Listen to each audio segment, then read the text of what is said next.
نحمدہ ونصلی ونسلم علی رسولہ الکریم اما بعد اعوذ باللہ من الشیطان الرجیم بسم اللہ الرحمن الرحیم وذروا ظاہر الاسم وباطنہ صدق اللہ العظیم اللہم صلی علی سیدنا و مولانا محمد معدن الجود والکرم وآلہ وصحبہ وبارک وسلم۔ حمد و صلات کے بعد ماہ مقدس، ماہ نور، نور و سرور، ماہ رمضان المبارک میں ایک سلسلہ گفتگو روحانی مسائل اور ان کا حل۔ ہمارے ہاں سادہ لو طبقہ یہ سمجھتا ہے کہ روحانی مسائل کا تعلق شاید کالے جادو سے، تعویذ گنڈے سے، بد نظری سے اور کسی شخص کے کسی کے خلاف کوئی عمل کرا دینے سے ہوتا ہے، اور شاید روحانی مسائل کا تعلق جنات، آسیب اور انہی چیزوں کے ساتھ صرف وابستہ ہے۔ حالانکہ ہمارے جو روحانی مسائل ہیں انہوں نے تو ہمارے سارے ظاہری مسائل کو بھی بگاڑ دیا ہے۔ ہمارے دل کے بگاڑ نے ہمارے وجود کے بگاڑ پر اور ہمارے اعمال کے بگاڑ پر بہت بڑا کردار ادا کیا ہے۔ یہ روحانی مسائل کیا ہیں؟ یہ روحانی مسائل دراصل باطنی مسائل ہیں۔ قرآن مجید فرقان حمید ارشاد فرماتا ہے کہ وَذَرُوا ظَاهِرَ الْإِثْمِ وَبَاطِنَهُ، ظاہری گناہ بھی چھوڑ دو اور باطنی گناہ بھی چھوڑ دو۔ صاحب تفسیر ساوی اس کی تفسیر کرتے ہوئے فرماتے ہیں کہ ظاہری گناہ تو انسان کے یہ ہے نا، جیسے معاذ اللہ کسی نے قتل کر دیا، ڈاکہ ڈال دیا، بددیانتی کر لی، خیانت کر لی، اور باطنی گناہ یہ ہے کہ اس نے حسد کیا، تکبر کیا، بغض رکھا، بدگمانی کی، برا سوچا، اپنے دل کے اندر اس نے کینہ پروری کی۔ یہ سب وہ باطنی گناہ ہیں جو انسان کے دل کو بگاڑ دیتے ہیں، اس کے باطن کو میلا کچیلا گدلا کر دیتے ہیں۔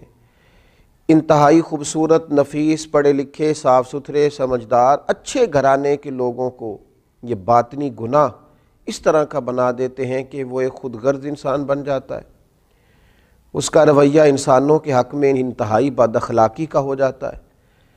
یہ جو باطنی گناہ ہیں، یہ جو باطن کے میل کچیل ہیں، حضرت سیدنا امام غزالی رحمۃ اللہ علیہ فرمایا کرتے تھے ظاہری اعمال کا باطنی اوصاف کے ساتھ خاص تعلق ہے۔ فرماتے ہیں اگر باطن خراب ہو جائے تو ظاہری اعمال بھی خراب ہو جاتے ہیں، اور اگر باطن اجلا ہو، خوبصورت ہو، صاف ستھرا ہو، عاجزی والا ہو، انکساری والا ہو، خیر خواہی والا ہو، اللہ کے بندوں کی محبت والا ہو، اچھی سوچ والا ہو، اس کے اندر یہ ساری خوبصورتیاں موجود ہوں تو پھر انسان کا باطن بھی سنور جاتا ہے۔ ہمارے دلوں کے اندر بعض ایسی چیزیں ہوتی ہیں جو ہمارے لیے انتہائی خطرناک ہوتی ہیں۔ حسد کا سادہ معنی جو ہمارے ہاں کیا جاتا ہے وہ جلنا ہے۔ تو مجھے بتائیے جو آدمی جل رہا ہوگا وہ سکون کیسے پائے گا؟ بغض کا معنی دل پر کسی کے لیے بوجھ رکھنا بھی کیا جاتا ہے۔ تو جب اپنے دل میں کسی کے لیے بوجھ رکھا جائے گا، تکلیف محسوس کی جائے گی، تو کیا انسان قرار پائے گا؟ تکبر کا معنی یہ ہے کہ آپ نے اپنے آپ کو بڑا جانا، کسی کو چھوٹا اور حقیر سمجھا، تو جب ہر وقت آپ اپنی بڑائی ہی کے چکر میں پڑے رہیں گے تو کیا دل کو قرار آئے گا؟ تو یہ وہ باطنی اور روحانی مسائل ہیں جو سامنے والے کا تو شاید کچھ نہیں بگاڑتے، لیکن اپنے آپ کو وہ تکلیف میں، اذیت میں، پریشانی میں مبتلا کر دیتے۔ تو ان روحانی مسائل کی معرفت رکھنا، ان کا خیال رکھنا، نبی اکرم نور مجسم صلی اللہ تعالیٰ علیہ وسلم نے فرمایا تمہارے وجود میں گوشت کا ایک لوتھڑا ہے، اگر وہ ٹھیک ہو گیا تو سارا جسم ٹھیک ہو گیا، اگر وہ بگڑ گیا تو ہر چیز ہی بگاڑ دے گا، بگڑ گئی ساری چیزیں۔ یا رسول اللہ صلی اللہ تعالیٰ علیہ وسلم وہ کون سا لوتھڑا ہے؟ تو فرمایا وہ تمہارا دل ہے۔ اگر تمہارے دل کے اوپر میل کچیل ہو، بغض ہو، عداوت ہو، کینہ ہو، حسد ہو، تکبر ہو، بدگمانی ہو، تو وہ سارے جسم کو بگاڑ دے گا، تمہیں شدید تکلیف میں مبتلا کر دے گا۔ لیکن اگر دل صاف ہو، اگر دل میں عجز ہو، اگر دل میں محبت ہو، اگر دل میں خلوص ہو، دل میں للہیت ہو، اگر دل کے اندر کسی کے لیے درد ہو، خیر خواہی ہو، تو پھر یہ دل باقی اعمال کو بھی سنوار دے گا۔ اسی لیے امام غزالی رحمۃ اللہ علیہ فرمایا کرتے تھے کہ دل ایک تنے کی طرح ہے۔ درخت کا جو تنا ہوتا ہے اس کی مانند دل ہے۔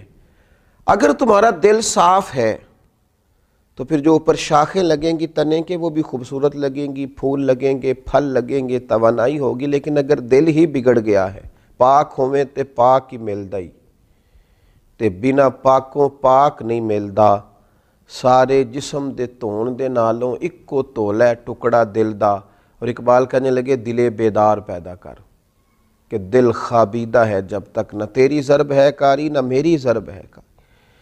دل اگر صاف ہو، یہ جو باطنی ہمارے مسائل ہیں، یہ جو روحانی مسائل ہیں، جب تک ان کا ادراک نہیں ہوتا، اعلیٰ حضرت فاضل بریلوی رحمۃ اللہ علیہ فتاوی رضویہ شریف میں ارشاد فرماتے ہیں کہ جو مسائل ہیں نا علم قلب کے، دل کے جو مسائل ہیں، فرماتے ہیں یہ بھی فرض ہے ان کا سیکھنا بھی۔ کون سے مسائل؟ فرماتے ہیں جیسے تواضع سیکھنا، جیسے توکل سیکھنا، جیسے اخلاص سیکھنا۔ اس طرح باقی مسائل سیکھنا فرض ہے، یہ بھی سیکھنا فرض ہے۔ اور فرماتے ہیں جس طرح بہت سے حرام چیزوں کی معلومات ہونی چاہیے کہ یہ ٹھیک نہیں، یہ منع ہے، یہ درست نہیں ہے، اس سے اللہ رسول ناراض ہو جائیں گے، اسی طرح جو محرمات باطنیہ ہیں، یعنی تکبر ہے، ریا ہے، عجب ہے، حسد ہے، ان کی معلومات ہونا بھی ہر مسلمان کے لیے فرض ہے۔ اور پھر آگے چل کے آپ ارشاد فرماتے ہیں عظیم روحانی پیشوا سلسلہ قادریہ کے عظیم روحانی بزرگ اعلیٰ حضرت فاضل بریلوی رحمۃ اللہ علیہ ارشاد فرماتے ہیں جس طرح پنجگانہ نمازوں کی فرضیت جاننا ضروری ہے، اسی طرح حصول اخلاص کا علم ہونا بھی ضروری ہے۔ اس لیے کہ ہر عمل کی صحت، ہر عمل کا ٹھیک ہونا، اللہ کی بارگاہ میں قبول ہونا اخلاص ہی کی بنیاد پر ہے۔ اگر اخلاص کی معلومات ہی نہ ہوں گی تو یہ وہ روحانی مسئلہ ہے، یہ وہ روحانی مسئلہ ہے جو تمام اعمال کو ضائع کر دے گا، اکارت ہو جائے گی کی ہوئی ہر ایک نیکی۔ پھر آپ ارشاد فرماتے ہیں جس طرح حلال و حرام کا علم ہونا ضروری ہے، اسی طرح ریاکاری کا پتہ ہونا بھی ضروری ہے۔ فرماتے ہیں بڑے بڑے عابد ہیں، بڑی بڑی بہترین عبادت ہے، پر اپنے دکھاوے کی وجہ سے، ریاکاری کی وجہ سے اس عبادت کو ضائع کر لیتے ہیں۔